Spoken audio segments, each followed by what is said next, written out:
दिनांक 20 जुलाई 2025 दिन रविवार को काशी हिंदू विश्वविद्यालय के मालवीय मूल्य अनुशीलन केंद्र स्थित सभागार में सर्वसंतु निरामया मुक्त काशी विषय पर विचार गोष्ठी का आयोजन स्पिरिचुअल हेल्थ इंडिया के तत्वाधान में संपन्न हुआ। कार्यक्रम का शुभारंभ भारत रत्न पंडित मदन मोहन मालवीय जी की प्रतिमा पर माल्यार्पण व राजगुरु मठ के पूर्व महंत डॉक्टर प्रमोद कुमार दीक्षित के मार्गदर्शन में युवा बटुकों द्वारा मंगलाचरण के साथ प्रारंभ हुआ। परिवेश में देश अति प्राचीन विधा सनातन धर्म योग व आध्यात्मिकता के माध्यम से आमजन के नैतित्व चारित्रिक विकास के साथ विष मुक्त स्वस्थ जीवन की कला विषय पर परिचय व कार्यक्रम में उपस्थित विद्वत जनों का स्वागत कार्यक्रम के संयोजक चिकित्सा विज्ञान संस्थान काशी हिंदू विश्वविद्यालय में कम्युनिटी मेडिसिन के प्रोफेसर डॉक्टर सुनील कुमार ने किया। वाराणसी से धनेश्वर साहनी की रिपोर्ट। दंभ आसक्ति और असत्य बढ़ रहे हैं, इसका समाधान क्या है?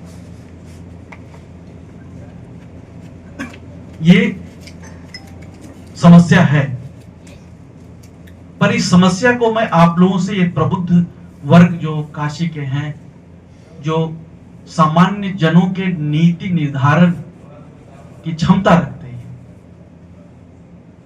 उनके सामने मैं ये शेयर कर रहा हूं। क्यों?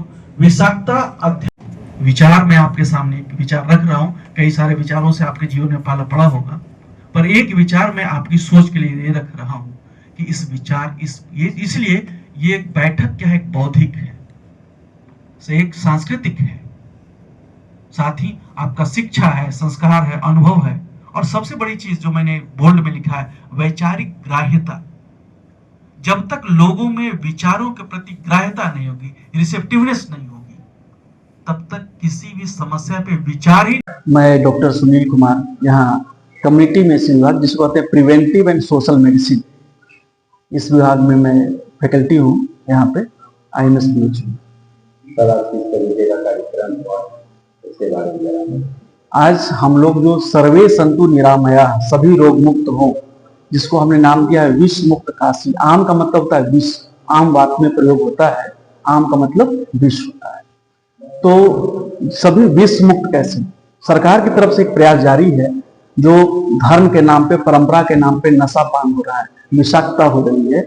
आज हमने उसी तथ्य के साथ प्रस्तुत करते हुए श्रोताओं से बात की है कि परंपरा क्या थी। मंदार पुष्प है, आयम मदार बाष्पी नाच चढ़ाने का, जो लिपट जाते धामिन में वास है। यहाँ लोग कोबरा चढ़ाने में, जो विषैला है, सब सारी महादेव की व्यवस्था है। कई लोग शिवरात्रि के दिन भी विष चढ़ा देते हैं, जबकि उनकी विवाह का दिन है, उसमें विष का कहीं स्थान ही नहीं होना चाहिए। तो ये विश्वनाथ को विषनाथ न करें। क्यों? क्योंकि ये रोग को, आयु को छीन करता है और मति को भ्रष्ट करता है। इसलिए ये रोग मुक्त हो, विष मुक्त हो, और विश्वनाथ को विश्वनाथ न समझे, विश्वनाथ की महिमा का गुणगान करें। सर, आज के कार्यक्रम में मूल उद्देश्य और मुख्य बातों को अगर किया जाए तो तीन बातों पे आप ज्यादा। दो बातें मैंने कही, एक काशी के लिए, एक मथुरा के। काशी के लिए हमने कहा कि काशी विष मुक्त हो। महादेव को जो सबके प्रिय हैं, सबसे प्रिय हैं, उनको कोई भी विषैली चीज अर्पित न की जाए। फूल फल के रूप में धतूरा मदार भी ना, जीव जंतु के रूप में कोबरा भी नहीं, या अन्य विषैले सर्प नहीं, और ग्रह के रूप में राहु केतु की भी स्तुति, नप, जप या तप या उनकी आहुति नहीं होनी चाहिए। ये मानव आयु सभी छीन करते हैं, आयु को छीन करते हैं, रोगग्रस्त करते हैं। दूसरा चीज, ये कुत्ता कोतवाल है। कुत्ता को कहा गया है, स्वान को कहा गया है। ये राजेंद्र जी महाराज भी अपने भाषण में कहा है कि ये छूने से पाप होता है, इसलिए वो काम न करे। मथुरा के बारे में मैंने क्या कहा है? मथुरा गोविंद गोपाल की धरती है, और वहां बहुत बड़ा बकरी अनुसंधान केंद्र है, central institute of research on goats, ये ICR की संस्था है। तो ये बकरी अनुसंधान केंद्र बंद हो। गौ अनुसंधान सरकार खोल पाए या न खोल पाए, पर बकरी अनुसंधान केंद्र मथुरा में बंद हो, क्योंकि वो गोविंद और गोपाल की धरती है। सर, आपने अपने पूरे इस कार्यक्रम के दौरान आपने कहा कि आने वाले ज्यादा सालों में नहीं, सिर्फ 1.5 से 2 सालों में कुछ ऐसी चीजें, कुछ ऐसी बीमारियों का आएंगी जबकि धरती से मानव जीवन पे भी बहुत बड़ा खतरा है। इसके बारे में जो सब अगर कहना चाहें तो क्या कहें? मैं उन्हीं की बात को दोहरा रहा हूं जो देवकीनंद ठाकुर जी ने कहा है, जो राजेंद्र दास जी महाराज ने कहा है, इन सब ने रेफरेंस दिया है। अच्युतानंद जी वो जगन्नाथ स्वामी थे, प्रिय परम भक्त थे, उनकी भविष्यवाणी है। और ये लोग अभी कुछ साल पहले इस पर विश्वास करने को तैयार नहीं थे, बोले कलयुग अभी 1,00,000 साल है तो 1,000 साल है।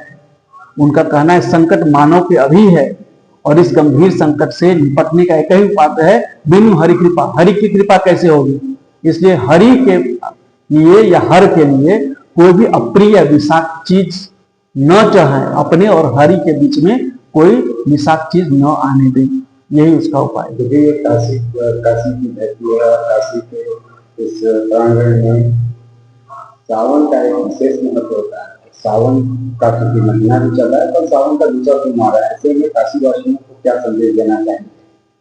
जो महादेव, जो विश्वनाथ, जो सबके प्रिय हैं, उनको सुगंधित पुष्प चढ़ाएं। कहता है सुगंधि पुष्टि वर्धनम। तो सुगंधित पुष्प में से सफेद है, सुगंधित बेली का फूल है, सुगंधित चीजें अर्पित करें।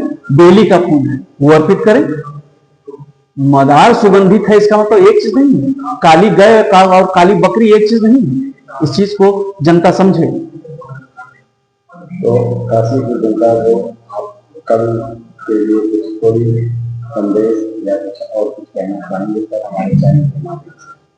आयु यदि बढ़ानी है, रोग मुक्त रहना है, ईश्वर के लिए भक्ति ही प्रधान साधन है ईश्वर प्राप्ति का। इसीलिए ये तुलसी भी पहले वृंदा थी, इसलिए हरि के लिए शेषनाग और हर के लिए बासुकीनाथ। बासुकीनाथ का वास धामिन में है और शेषनाग का वास अजगर में है। इनके रूप प्रतिरूप ही अर्पित करें भगवान को। तुलसी नहीं, तुलसी वृंदा थी जो जलंधर की पत्नी थी। कृष्ण मथुरा में बकरी अनुसंधान केंद्र है, वो बंद होना चाहिए। सरकार से मेरी यही अपील है बार बार। तब ईश्वर की कृपा होगी तभी, और जब ईश्वर की कृपा होगी तभी मानव जीवन में सुधार होगा। मथुरा में बकरी अनुसंधान केंद्र को बंद करने के लिए आपकी लड़ाई आगे कब तक निरंतर होती जाएगी? ये जारी रहेगी। अभी हम लोग एक रैली भी निकालने वाले हैं जन जागरण के लिए। जनता इस बात को समझेगी तभी सरकार के कानों तक बात पहुंचेगी। ये 785 एकड़ में मथुरा में, फरह में, मखदूम में बकरी अनुसंधान केंद्र है। ये निगेटिव ऊर्जा का एक स्रोत है। लोग कह रहे इससे लड़े, उससे लड़े, ये मरे, वो कटे, पर ये जो नकारात्मक ऊर्जा का जो स्रोत है उस स्रोत को बंद होना चाहिए।